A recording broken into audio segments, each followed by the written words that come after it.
Gee whiz, people bear witness.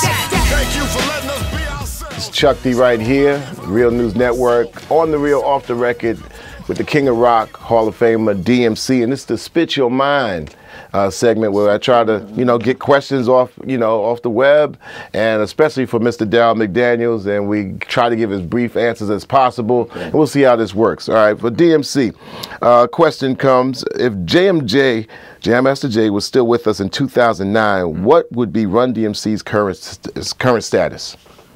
If JMJ was still alive right now, wow, we'd probably, I don't know, we'd probably be touring.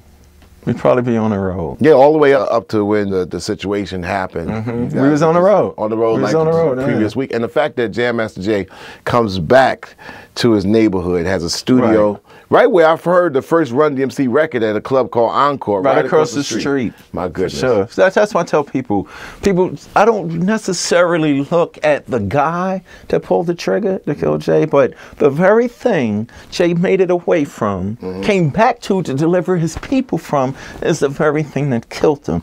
That's the thing that we're dealing with right now. That's why it's important for some of these artists to put down the microphone and start to speak. We need to hear more from the artists. And their own community. Here's another one. When is the second extension of your autobiography being released?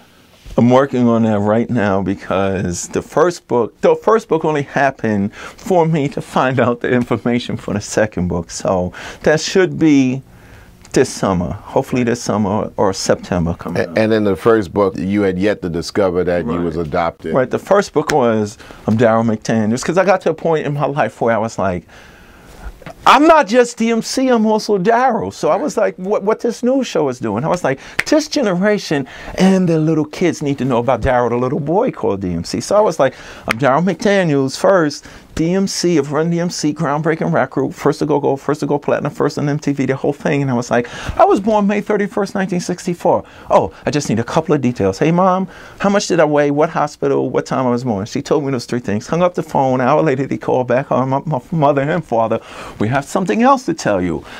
You're adopted, we think you're Dominican, and you was a month old when we brought you home. That began a whole new chapter of DMC's existence. Well, I heard there was, reality shows that were done, and they were highly successful. And, I mean, not even going into that, which is a whole nother volume. We always used to say on the road that DMC's parents did a great job. And For sure, that's why I'm job. him. That's why who I am today. Because of Byford and Banner. Right, yeah, exactly. Exactly.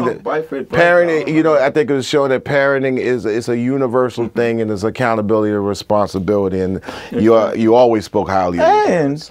At the height of my career, the most important thing I rhymed about was son of Byford, brother of Al. Banner's my member, runs my power. It's McDaniels, not McDonald's. Rhymes with Darryl's, Burgers, or Ronald's. I ran down my family tree. Mother, my father. I could have rhymed about I'm rich and this and that, but I rhymed about family. And so all those kids in the hood was like, yeah. Real stuff.